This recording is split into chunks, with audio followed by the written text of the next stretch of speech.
Alléluia. Voilà, heureux d'être de retour pour cette troisième et dernière prédication sur la série du monde spirituel. Nous avons vu les deux premières prédications sur le diable et ses démons, voilà leur rôle, qui ils sont. Et là, on finit toujours par le meilleur, alléluia, sur une bonne note. On va voir les anges et leur rôle. Ah, c'est plus léger quand même, hein? C'est plus léger, c'est positif et on est content aussi de voir et de connaître. Et il va y avoir beaucoup de versets bibliques. Il faut toujours appuyer une prédication sur beaucoup de versets bibliques. J'aime bien dire qu'il n'y a jamais assez de versets bibliques parce que ce n'est pas mon avis, ce n'est pas ce que je pense, ce que j'imagine, c'est ce que la Bible dit. Ce que je pense et ce que j'imagine n'a pas beaucoup d'intérêt et ne va pas vous aider, mais ce que Dieu dit, eh ben, c'est dans sa Bible. Alléluia, dans sa parole. Et le mot ange, déjà, vient du mot amener, de deux mots, qui veut dire amener et troupeau. Et ils ont un rôle pour amener le troupeau, l'aider à avancer et aider notamment le berger, le divin berger, mais aussi les ministères locaux. Et le mot ange est cité 274 fois dans la Bible. 274 fois. On va voir déjà, premièrement, c'est plus un enseignement qu'une prédication ce matin. Mais moi, en préparant ce message, j'ai encore appris de nouvelles choses. Et c'est pour ça qu'il faut méditer, il faut creuser la parole de Dieu parce qu'elle est bonne pour nous. Et ça nous évite des fois de partir dans des dérives, surtout dans ce domaine-là, des démons, des anges. Des fois, on ne veut pas être des mystiques. Hein? Dis à ton voisin, ne sois pas farfelu. Parce que Dieu est un Dieu d'ordre. Si tu le connais et qu'il est déjà farfelu, prie pour lui. Alléluia. Les anges sont des créatures célestes, créées par Dieu à son service, au service de Dieu pour nous. Si on peut résumer ça comme ça. Dieu a créé les anges qui sont des créatures célestes au service de Dieu pour nous. Hébreux 1, 14 nous dit « Ne sont-ils pas tous des esprits au service de Dieu, envoyés pour exercer un ministère en faveur de ceux qui doivent hériter du salut. » C'est-à-dire nous. Ils ont un ministère, le ministère des anges. C'est leur travail. Ils sont incorporels, appelés esprits ou vents. Ils n'ont pas, même s'ils peuvent, on va le voir, ils n'ont pas d'apparence charnelle. Ce sont des êtres spirituels, un peu comme nous, quand on sera dans le ciel avec le Seigneur. Alléluia. Notre corps va être changé dans des corps glorifiés. Et les anges sont déjà des êtres célestes.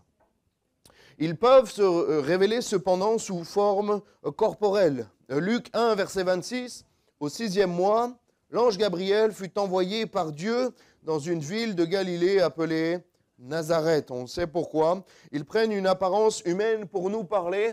Ils parlent aussi de la part de Dieu. Pourquoi Dieu ne parle pas directement ? Notamment une raison que Dieu n'apparaît pas directement, c'est que la Bible nous dit qu'on ne peut pas voir Dieu et vivre. Pourquoi ? Parce que lui est parfait, nous sommes pécheurs. Il faudra attendre le moment où nos corps vont être glorifiés, justement, nos corps charnels, pécheurs, vont être enlevés pour qu'on soit juste esprit et que là, on puisse tenir dans la présence de Dieu. Donc tout simplement, et j'ai envie de résumer, Dieu envoie des anges pour qu'on puisse vivre, pour nous parler simplement.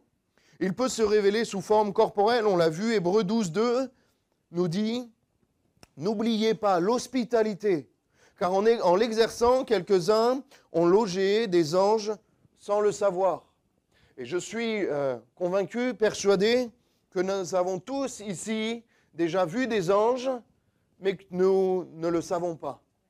Nous avons déjà tous rencontré, je le pense, des anges, et la Bible nous dit, en exerçant l'hospitalité, en faisant venir des gens chez nous, bien sûr avec sagesse et équilibre, eh ben, on a hébergé des anges, on a logé des anges.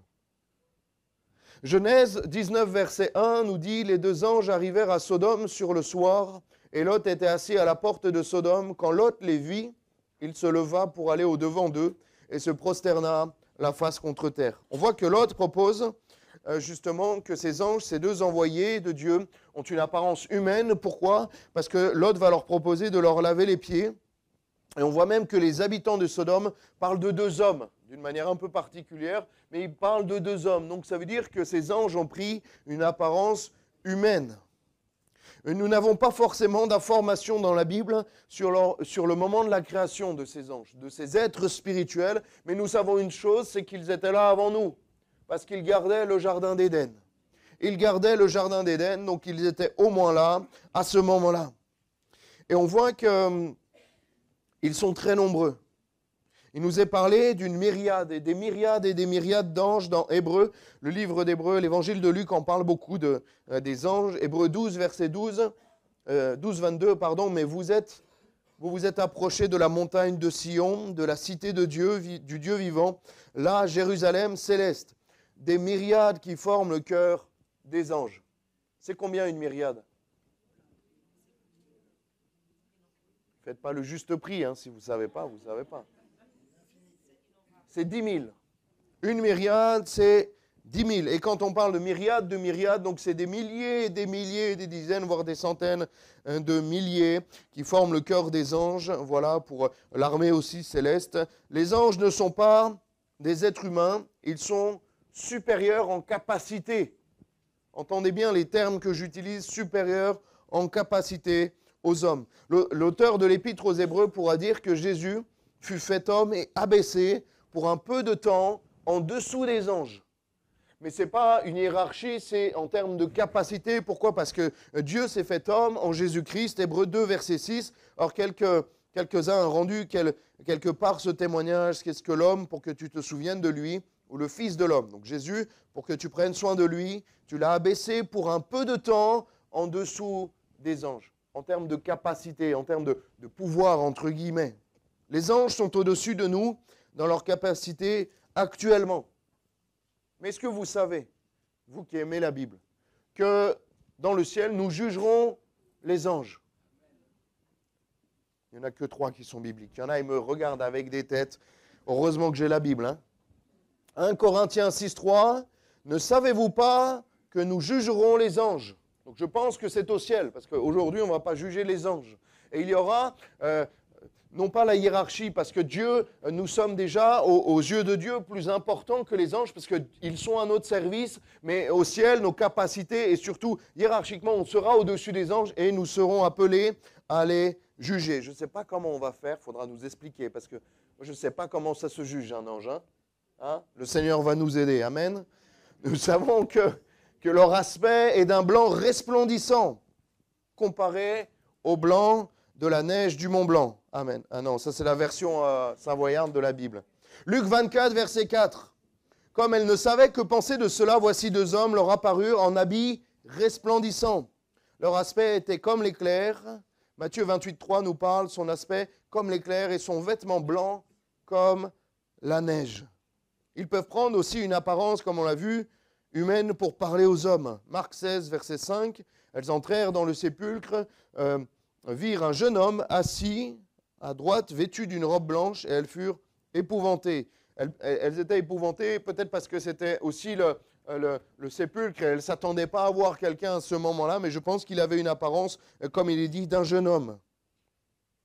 Nous savons aussi que les anges sont des créatures immortelles, et qu'ils ne se marient pas, et donc ne meurent pas. Luc 20, 36, car ils ne pourront plus mourir, parce qu'ils seront semblables aux anges. Donc ça, il nous est parlé des hommes qui ne pourront plus mourir parce qu'ils seront comme les anges qui sont déjà, eux, immortels. Ça va, vous êtes là? Amen. Matthieu 22, 30, car à la résurrection, les hommes ne prendront point de femmes, ni les femmes de mari, mais ils seront comme les anges de Dieu dans le ciel. Alléluia. Je suis peut-être un ange. Alléluia. Allez Samuel, concentre-toi. Ils seront comme les anges dans le ciel. C'est-à-dire que, voilà, il est la notion aussi que le mariage, voilà, jusqu'à ce que la mort nous sépare, bibliquement, c'est juste. Parce que dans le ciel, il n'y aura plus de mariage. Ils peuvent constituer une armée. Psaume 148, verset 2, nous est dit, louez-le, vous tous ces anges, louez-le, vous tous ces armées. Ils ont 2 principales aussi, au-delà d'être au service des hommes, de service de Dieu pour les hommes, ils ont 2 tâches principales, c'est de louer Dieu et de, j'ai envie de dire préserver, mais le terme est pas forcément bon. Mais ils sont focalisés pour la plupart d'entre eux sur la sainteté de Dieu. Est-ce que vous avez déjà remarqué ça dans la Bible, qu'il dit souvent Saint, Saint, Saint est l'Éternel. Ils parlent souvent, ils sont préoccupés par la sainteté de Dieu. Et on va voir après les catégories d'anges que la Bible mentionne. Ils ont une sagesse aujourd'hui supérieure à nous, supérieure aux hommes. 2 Samuel 14, verset 20, « Mais mon Seigneur est aussi sage qu'un ange de Dieu pour connaître tout ce qui se passe sur la terre. » Ils ont aussi une force surnaturelle et donc supérieure à nous, aujourd'hui en tout cas, 2 Pierre 2,11, tandis que les anges supérieurs en force et en puissance. Tandis que les anges supérieurs en force et en puissance, c'est vrai que ça fait beaucoup de versets, mais c'est important pour étayer. En fait, on fait que lire des versets parce que c'est tellement, j'ai envie de dire, précis, technique aussi, et on ne veut pas partir dans tous les sens. On a besoin d'être cadré au travers de la parole de Dieu. Le fait qu'ils soient au service de Dieu nous montre qu'ils ne sont pas omnipotents, mais bien inférieurs et soumis à Dieu. Ils ne sont pas Dieu. Nous ne devons pas prier et adorer les anges. Nous prions, nous adorons Dieu le Père, le Fils et le Saint-Esprit, la Trinité seule. Les anges, ils sont au service de Dieu. Nous croyons qu'ils sont là aussi pour notre protection. Nous pouvons, je le crois, prier Dieu pour qu'il envoie ses anges nous protéger. Mais la prière est à Dieu seul. Amen. Et même si ce sont des esprits au service de Dieu, ils ne sont pas omniprésents, et on va le voir, dans Zacharie 1, verset 11, ils s'adressèrent à l'ange de l'Éternel qui se tenait parmi les myrtes, et ils dirent, « Nous avons parcouru la terre, et voici toute la terre est en repos et tranquille. » C'est-à-dire que s'ils doivent parcourir la terre pour savoir qu'elle est en repos et tranquille, ça veut dire qu'ils ne savent pas Dieu est partout à la surface de la terre en même temps. Aujourd'hui, il est à l'Ariane, mais en même temps, il est au Bangladesh. En même temps, il est au Chili. Dieu, en un instant, il sait si la terre est en repos et tranquille ou pas. Chose que les anges ne peuvent pas faire, parce que la Bible nous dit qu'ils ont dû parcourir la terre pour savoir ça. Alors que Dieu sait tout, instantanément, il voit tout, il connaît tout, il entend tout, il fait tout ce qu'il veut. Alléluia. Ils peuvent se déplacer en volant comme un esprit de manière plus rapide qu'un humain. Daniel 9, verset 21. « Je parlais encore dans ma prière, quand l'homme, Gabriel, il parlait d'un ange, que j'avais vu précédemment dans une vision, s'approcha de moi d'un vol rapide au moment de l'offrande du soir. » D'un vol rapide. C'est vrai qu'on lit souvent la parole de Dieu, mais des fois on a du mal à s'arrêter sur des versets. Et moi, je n'avais jamais vu ce verset en fait. L'histoire de Daniel, on la connaît. Vous aviez déjà vu qu'un ange est venu d'un vol rapide. Il faut qu'on apprenne à méditer la parole, à étudier, à relever, à vraiment aller chercher ce dont nous avons besoin pour être... Vraiment, la connaissance est importante. Et on le disait, les derniers dimanches, on parlait des démons, on parlait du diable, et je suis attristé de voir que le diable et que les démons connaissent souvent beaucoup plus la parole de Dieu que nous. Parce que quand ils vont vous susurrer des mensonges à vos oreilles, il faut que vous sachiez quoi leur répondre. Et si vous ne connaissez pas la parole de Dieu, eh bien vous allez bégayer. Et vous allez croire leurs mensonges. Alors que quand ils vous disent des mensonges, vous devez connaître la parole de Dieu pour leur donner les promesses de Dieu et leur dire non, c'est faux ce que tu dis. Alléluia. Leur classification, on va voir leur classification ensemble. C'est important de réaliser qu'il y a un combat spirituel, frères et sœurs. Il y a vraiment un combat spirituel et nous devons en prendre conscience. J'étais encore cette semaine avec Karim, on a accompagné, Vincent, on a accompagné une jeune femme d'origine maghrébine qui s'est tournée de l'islam à Jésus-Christ il y a 2 semaines et on a dû prier pour elle. Fille d'un imam, voilà, et vraiment il y avait un combat spirituel. Pendant 2 heures, on a fait un entretien. Pendant 1 heure, il y a eu un temps de délivrance et le Seigneur l'a libéré puissamment. Mais c'est concret, les amis. C'est concret. Qu'on puisse être comme le serviteur d'Élie qui ouvre les yeux et qui voit le combat spirituel. Qui voit les anges et les démons. Qui voit. Et je vous assure, frères et sœurs, je l'ai déjà dit, mais si on voyait toutes ces choses, on passerait beaucoup plus de temps à prier et beaucoup moins de temps sur notre téléphone. On passerait beaucoup plus de temps à implorer la grâce de Dieu et à combattre spirituellement plutôt que du temps à être avachi sur le canapé. Je crois que nous n'avons pas très bien cerné le combat spirituel qui nous entoure et les personnes qui sont liées autour de nous et qui ont besoin d'être délivrées par la puissance du Saint-Esprit. Nous avons besoin de chercher la présence de Dieu. C'est cette même présence et l'action du Saint-Esprit qui va libérer les opprimés, ceux qui sont liés. C'est le rôle et c'est le mandat de l'Église. C'est un mandat. Dieu nous a donné cette autorité. Alléluia. Est-ce que vous le croyez, frères et sœurs? C'est notre mandat, c'est notre rôle. Si l'Église ne le fait pas, eh bien, personne ne le fera. Parce que Dieu a donné ce mandat particulièrement à l'Église. Il existe différents types d'anges, classés en fonction de leur tâche ou de leur aspect. Et on va les voir. Est-ce que vous en connaissez déjà des types d'anges? L'ange Gabriel.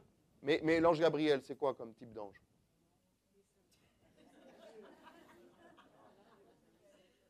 Non, il n'est pas... oui, Gabriel, oui, pardon. Je confondais avec Michael. Messager. Archange, séraphin.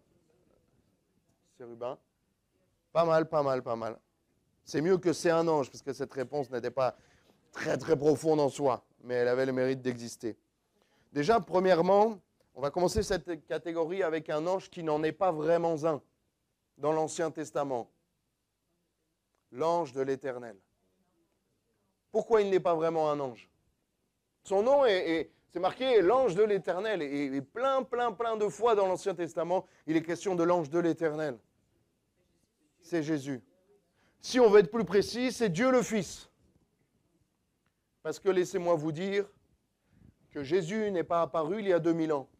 Jésus n'est pas né il y a 2000 ans. Il est venu sur terre il y a 2000 ans, mais il a toujours existé. Il a toujours existé. L'Esprit de Dieu n'est pas venu il y a 2000 ans à la Pentecôte. L'Esprit de Dieu a toujours existé. Ils étaient les trois, ils se mouvaient même à la surface de la terre il y a des milliers d'années. C'est Dieu pluriel, Elohim, Dieu de la Trinité. Et vu que Jésus, ce nom, Jésus-Christ, le oint, le Messie, c'est pour spécialement sa venue sur terre. Avant, il avait un autre nom, et d'autres noms même, mais notamment l'ange de l'Éternel. C'est pour ça qu'il n'est pas vraiment un ange comme les autres, et que j'en parle en premier. L'ange de l'Éternel, souvent mentionné dans l'Ancien Testament, est une apparition de Dieu. L'ange de l'Éternel n'est autre que Jésus avant son incarnation humaine, parfaitement homme et parfaitement Dieu. On parle alors de Christophanie, donc une apparition et une personnification de Christ au travers de l'ange de l'Éternel. Juge 6, verset 12. On le lit ensemble. Vous êtes là? Alléluia. L'ange de l'Éternel lui apparut et lui dit, l'Éternel est avec toi, vaillant héros. Il parle à qui? À Gédéon. Gédéon qui va lui dire, ah mon Seigneur, si l'Éternel est avec nous, pourquoi toutes ces choses nous sont-elles arrivées? Et où sont ces prodiges que nos pères nous racontent? Quand ils disent l'Éternel ne nous a-t-il pas fait monter hors d'Égypte? Maintenant l'Éternel nous abandonne et il nous livre entre les mains de Madian. L'Éternel se tourna vers lui et dit, va avec cette force que tu as et délivre Israël de la main de Madian. N'est-ce pas moi qui t'envoie? Son nom est merveilleux. Juge 13, verset 18. L'ange de l'Éternel lui répondit, pourquoi me demandes-tu mon nom? Il est merveilleux. Il n'y a que Dieu pour dire une phrase comme ça. Mon nom est merveilleux. Alléluia. Et le nom de Dieu, de l'Éternel, est merveilleux. Il est cité, l'ange de l'Éternel, il est cité une 50aine de fois dans l'Ancien Testament. Et laissez-moi vous dire que des fois, on confond un peu tout. Il est l'agneau, mais il est aussi le lion. Dans l'Ancien Testament, il était plus le lion que l'agneau.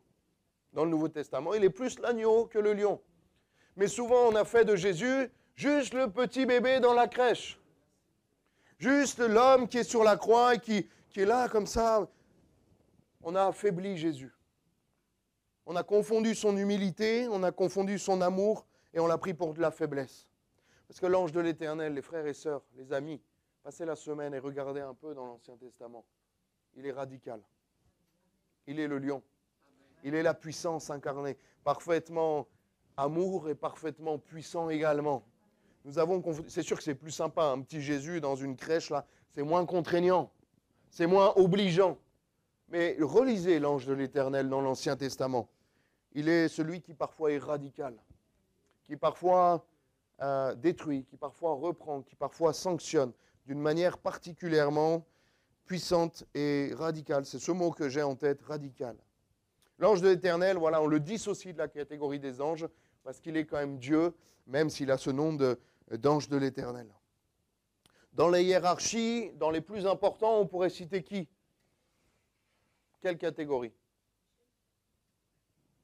Oui, mais l'archange Michel, voilà. C'est le mot archange que je voulais. La catégorie des archanges. Daniel 10, verset 13, « Le chef du royaume de Perse m'a résisté 21 jours, mais voici Michael, Michele en italien peut-être, comme il me traduisait. L'un des principaux chefs est venu à mon secours, Michel. Il existe plusieurs archanges, mais seul le nom de Michael, est connu. Et qu'est-ce que ça veut dire, Michael? Qui est semblable à Dieu? C'est une question. Ce n'est pas qui est semblable à Dieu. Ce n'est pas Michael qui est semblable à Dieu. C'est qui est semblable à Dieu, point d'interrogation. Et moi, je me dis, mais peut-être que l'archange qu'il y avait avant, ce n'est pas dit, écrit noir sur blanc, mais ça devait être Lucifer, l'ange de lumière. Et bien, celui-là lui a monté à la tête, l'ange de lumière. Et le deuxième archange, celui qui va prendre la suite, l'un des archanges, va s'appeler qui est semblable à Dieu, point d'interrogation. Ça veut dire personne. Personne n'est semblable à Dieu. Et ce qui a fait chuter Lucifer, c'est son orgueil. Et ce qui peut aussi nous faire chuter, c'est notre orgueil. Notre suffisance de croire qu'on est justement des anges de lumière et qu'on est semblable à Dieu. Tu n'es pas semblable à Dieu, personne n'est semblable à Dieu. La Bible nous dit que nous sommes tirés de la poussière et que nous retournerons à la poussière. La Bible nous dit aussi que notre vie est comme un souffle, une fumée qui s'évapore. 1 Thessaloniciens 4, verset 16 nous dit « Car le Seigneur lui-même a un signal donné à la voix d'un archange. Et au son de la trompette de Dieu descendra du ciel, et les morts en Christ ressusciteront premièrement. » C'est même lui, c'est même l'archange qui va sonner du son de la trompette pour le retour du Seigneur. Ensuite, on pourrait mettre cette catégorie des anges messagers qui vont transmettre un message aux hommes de la part de Dieu. On pense notamment à Gabriel, voilà le plus connu, celui dont son nom est cité, Luc 1, verset 19, quand il va avertir, j'ai envie de dire, l'oncle de Jésus, Zacharie, le papa de Jean-Baptiste. L'ange lui répondit, « Je suis Gabriel, je me tiens devant Dieu, j'ai été envoyé pour te parler et pour t'annoncer cette bonne nouvelle. » Voilà. On voit aussi que c'est l'ange Gabriel qui parlait déjà dans l'Ancien Testament, notamment pour les deux visions de Daniel. Pour Zacharie, on l'a lu, et pour Jean-Baptiste et Marie dans les évangiles, et il va expliquer les visions à Daniel. Donc les anges messagers qui sont là pour transmettre un message de la part de Dieu. Les anges messagers vont aussi conduire et annoncer la naissance de Jésus. Il y a un côté que les anges messagers annoncent les projets de Dieu. Les anges messagers annoncent ce que Dieu veut faire. Luc 2, 8, on le lit, « Il y avait dans cette même contrée des bergers qui passaient dans les champs les veilles de la nuit pour garder leurs troupeaux. Et voici un ange du Seigneur leur apparut, et la gloire du Seigneur resplendit autour d'eux. Ils furent saisis d'une grande frayeur. Mais l'ange leur dit, « Ne craignez point, car je vous annonce une bonne nouvelle, qui sera pour tout le peuple un sujet d'une grande joie. C'est aujourd'hui dans la ville de David, et vous est né un sauveur qui est le Christ, le Seigneur. » Alléluia.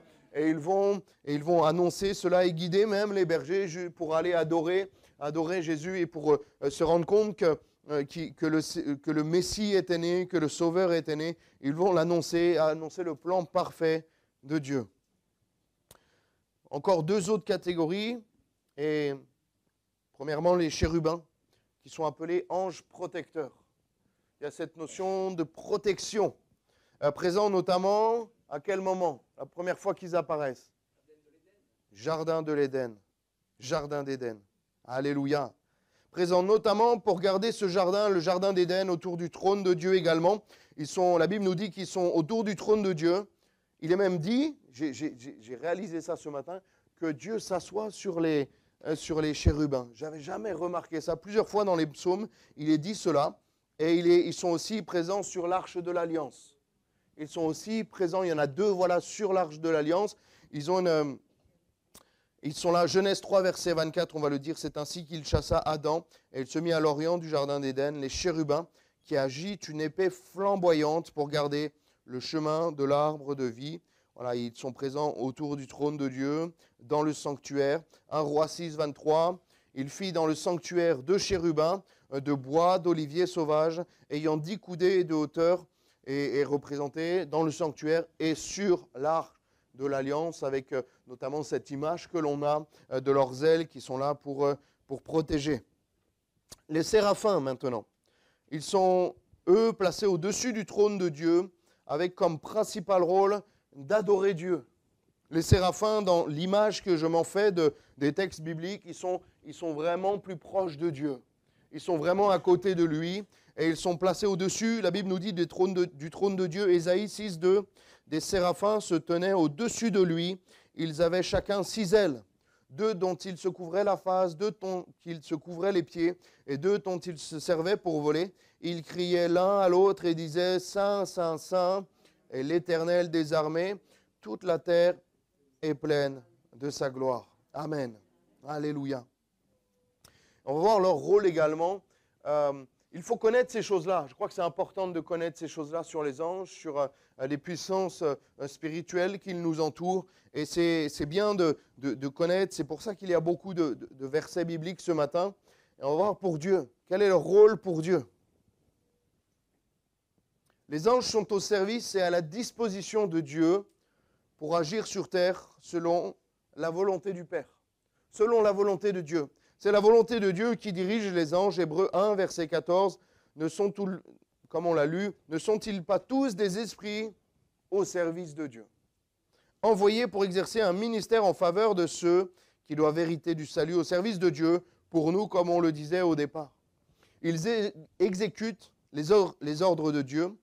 Dans les psaumes, il est souvent parlé des anges. Psaume 91, verset 11, car il ordonnera à ses anges de te garder dans toutes tes voies. Il ordonnera à ses anges de te garder dans toutes tes voies. Psaume 103, verset 20. Bénissez l'Éternel, vous ses anges, qui êtes puissants en force et qui exécutez ses ordres en obéissant à la voix et de sa parole. Qui exécutez ses ordres en obéissant à la voix de sa parole. Là, on va enchaîner pas mal de versets. Ça va, vous êtes là? Il fait chaud ou c'est moi? C'est moi? Il fait chaud? On met un peu de clim? Allez. Pas de clim? Qui vote pour la clim? Bon, pas de clim. Le peuple a parlé. Allez, on se concentre. Ils adorent Dieu. Hébreux 1, verset 6. Et lorsqu'il introduit de nouveau dans le monde le premier-né, il dit que tous les anges de Dieu l'adorent. Ils ont un rôle d'adoration envers Dieu. Ils transportent, est-ce que vous saviez qu'ils transportent, qu'ils ont déjà en tout cas transporté les personnes qui décèdent pour les amener au ciel? Dans quel texte? Non.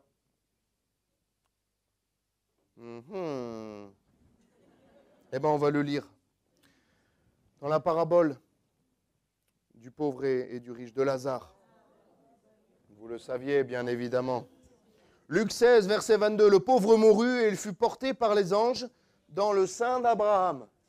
Je ne sais pas si c'est systématique, mais je lis là que voilà, le pauvre mourut et il fut porté au ciel dans le sein d'Abraham par les anges. Ils auront un rôle actif en tant qu'agents du jugement de Dieu. On va y revenir dans la dernière partie. Apocalypse 7, verset 2. Et je vis un autre ange qui montait du côté du soleil levant et qui tenait le sceau du Dieu vivant. Il cria d'une voix forte aux 4 anges à qui il avait été donné de faire du mal à la terre et à la mer par rapport au jugement de Dieu. Il révèle également la volonté de Dieu, comme l'ange Gabriel, on l'a lu. Il annonce la venue du Fils de Dieu sur la terre. Voilà, par rapport à Marie. Luc 1, verset 28. Donc Dieu veut annoncer à la terre quelque chose, et notamment à Marie. L'ange entra chez elle et dit, je te salue à toi, qui une grâce a été faite, le Seigneur est avec toi. Et il faut bien le lire, hein, ce verset. C'est pas pleine de grâce. C'est pas Marie pleine de grâce. Il y en a pas mal qui ont mal lu.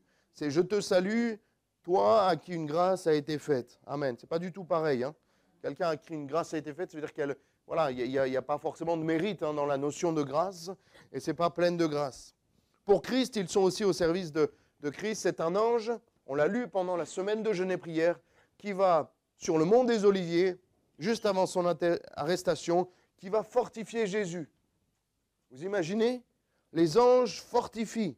Alors un ange, Luc 22, 43, alors un ange lui apparut du ciel pour le fortifier. Voilà. Également, après sa tentation dans le désert de Satan, les anges sont venus servir Jésus. Matthieu 4, 11. Alors le diable le laissa, et voici les anges vinrent auprès de Jésus et le servaient. Il est notion de fortifier et de servir. Ils sont là pour nous fortifier également et nous servir. Quand Christ est monté au ciel, rejoindre le Père, on lit dans Acte 1, verset 10, « Et comme ils avaient les regards fixés vers le ciel, pendant qu'ils s'en allaient, voici deux hommes vêtus de blanc, leur apparurent très probablement des anges. » Et là, ils sont là pour les réveiller, parce qu'ils restaient comme ça, les disciples. Il est passé où, Jésus? Et là, les anges, ils leur disent, mais c'est à vous de jouer maintenant, au travail. Et là, il va dire, mais qu'est-ce que vous regardez? Pourquoi vous avez les yeux fixés au ciel? Mettez-vous au travail. Dieu vous a fait des promesses, il vous a donné une mission, allez-y. Et là, il va continuer, ils vont réveiller les disciples pour continuer, bien sûr, le ministère de Christ.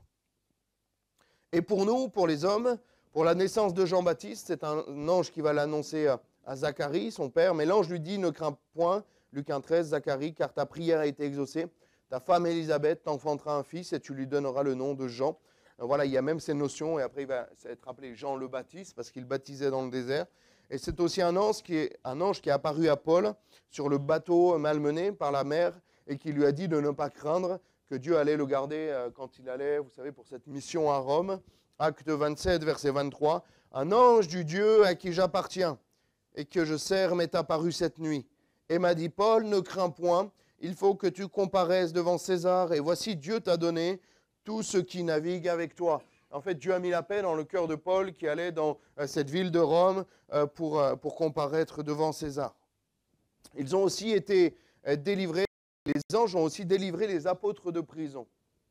Acte 5, verset 19. Mais un ange du Seigneur ayant ouvert pendant la nuit les portes de la prison, les fit sortir. C'est un ange du Seigneur qui va libérer les disciples et les apôtres qui sont là et qui sont emprisonnés. Et enfin, un ange a orienté Philippe en direction de l'eunuque éthiopien. Il nous oriente, il nous guide. Et là, on voit que Acte 8, 26, un ange du Seigneur, s'adressant à Philippe, lui dit « Lève-toi et va du côté du midi, sur le chemin qui descend de Jérusalem à Gaza, celui qui est désert. » Il se leva et partit, et voici un Éthiopien. On voit que là, un ange va guider d'une manière particulière Philippe, qui vivait un temps de réveil là où il était, un temps de bénédiction. Et Dieu va lui dire, au travers d'un ange, va sur un petit chemin qui descend de Jérusalem à Gaza, va dans un endroit presque désert pour rencontrer un homme. Un homme. L'eunuque éthiopien, et on sait qu'après il est retourné dans ce pays, l'Éthiopie, et on sait qu'il y a eu aussi un réveil là-bas. Vous savez qu'il y a toute une partie du peuple juif qui est éthiopienne. Il y a beaucoup de juifs éthiopiens, et là on voit qu'il y a eu un gros réveil à ce moment-là en partant d'un homme conduite par un ange. Et enfin, troisième et dernière partie, c'est pour la fin des temps. Les anges ont un rôle particulier. Réveille ton voisin qui dort peut-être un peu, et dis-lui, c'est important, parce que ça te concerne sur les temps de la fin.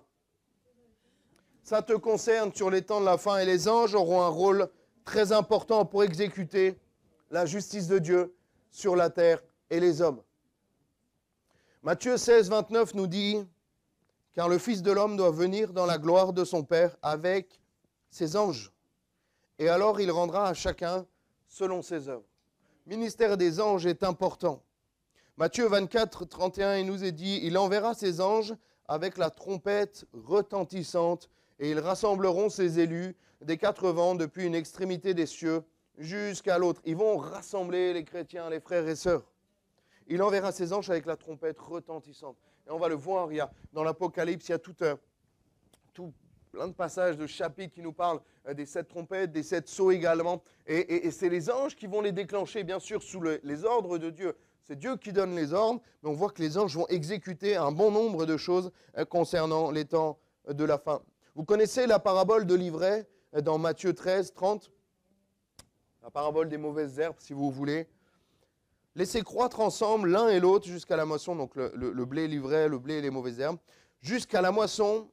Et à l'époque de la moisson, je dirai au moissonneur, arrachez d'abord l'ivraie et liez-la en gerbe pour la brûler, mais amassez le blé dans mon grenier. Et là, on se dit, mais il n'est pas parlé d'ange. Mais juste après, il va donner une autre parabole et les disciples vont revenir sur celle-là. Ils vont dire, mais explique-nous là, l'histoire du blé et des mauvaises herbes. Et au verset, justement, juste après, 7 versets après, Matthieu 13, 37, il répondit, celui qui sème la bonne semence, c'est le Fils de l'homme. Le champ, c'est le monde. La bonne semence, ce sont les fils du royaume. L'ivraie, ce sont les fils du malin, donc les fils du diable, les démons, tout ce que vous voulez. L'ennemi qu'il a semé, c'est le diable. La moisson, c'est la fin du monde. Les moissonneurs, ce sont les anges. Les moissonneurs, ce sont les anges. Et donc, ils vont avoir un rôle particulier pour établir la justice de Dieu, pour rappeler ceux qui sont au Seigneur et aussi condamner ceux qui ne sont pas en Jésus-Christ. Ils vont avoir le rôle exécuteur de la volonté de Dieu et des promesses de Dieu, de bénédiction ou de malédiction. Ils vont, la confirmation aussi dans le même chapitre et dans le même thème pour la parabole du pécheur, juste après, Matthieu 13, 49, il en sera de même à la fin du monde. Les anges viendront séparer les méchants d'avec les justes. Les anges viendront séparer les méchants d'avec les justes par rapport à cette parabole sur la pêche. Apocalypse 8, si j'ai jamais cité autant de versets dans une prédication, je crois. Alléluia. C'est bon, hein, la parole de Dieu. Bon, ça va. J'ai l'impression que je vous ai perdu un peu, non? Bon, ça va. Et les anges, les 7 anges, qui avaient les 7, Apocalypse 8, je ne sais même plus si je le dis, qui avaient 7 trompettes, se préparèrent à en sonner. Le premier sonna de la trompette. Et on voit que les 7 fléaux, notamment des 7 trompettes, vont déclencher des choses terribles, notamment certains qui vont tuer jusqu'à un tiers de la terre, un autre qui va brûler un tiers de la terre, donc ça sera peut-être un autre tiers qui va mourir, des personnes restantes également. Et on voit que c'est Dieu qui décide le temps, mais que c'est les anges qui jouent de la trompette pour déclencher ces fléaux. Ils ont un rôle quand même important, notamment dans les temps de la fin. Apocalypse 12, verset 7, « Il y eut guerre dans le ciel. Michel et ses anges combattirent contre le dragon, et le dragon et ses anges combattirent. » Et là, on voit qu'il y a un combat entre l'archange Michel, Michael, et de ses anges contre le diable et contre ses démons. Il y a un combat spirituel, et on avance un peu, et c'est le dernier verset que je voulais voir avec vous ce matin, Apocalypse 16, verset 1. « Et j'entendis une voix forte qui venait du temple et qui disait aux 7 anges, « Allez, et versez sur la terre les 7 coupes de la colère de Dieu. » La Bible nous parle qu'il y a 7 trompettes qui vont être sonnées, et après, encore après, il y a 7 coupes, 7 fléaux, et c'est les anges aussi qui vont verser sur la terre les 7 coupes de la colère de Dieu. Et on voit qu'ils ont un rôle important. Mais encore une fois, j'aimerais finir en disant et en répétant, nous ne prions pas et nous n'adorons pas les anges. On est d'accord sur ça? Nous n'adorons pas les anges, nous ne les prions pas. Nous pouvons dire, Seigneur, protège-moi, envoie tes anges pour me protéger. Moi, je prie des fois pour que Dieu protège les enfants, qu'il campe ses anges autour d'eux, vraiment qu'il les protège. Et nous pouvons faire cela, mais on s'adresse à Dieu. On ne commencez pas à parler aux anges, parce que là, ça va être bizarre. Si eux veulent vous parler, ils vous parlent. Mais vous, on ne prie pas et on n'adore pas les anges, on adore Dieu seul. Alléluia. Amen. Et on prie Dieu le Père, au nom du Fils, par l'Esprit. Je le refais. On prie Dieu, au nom du Fils, par le Saint-Esprit. Alléluia. J'ai fini de vous perdre. On va incliner nos têtes, on va fermer nos yeux et on va prier. Seigneur, nous te bénissons et nous te louons. Merci.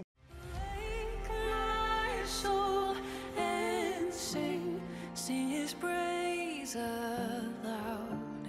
Sing his praise. praise aloud. Oh, wake my soul and sing His praise aloud. Sing His praise.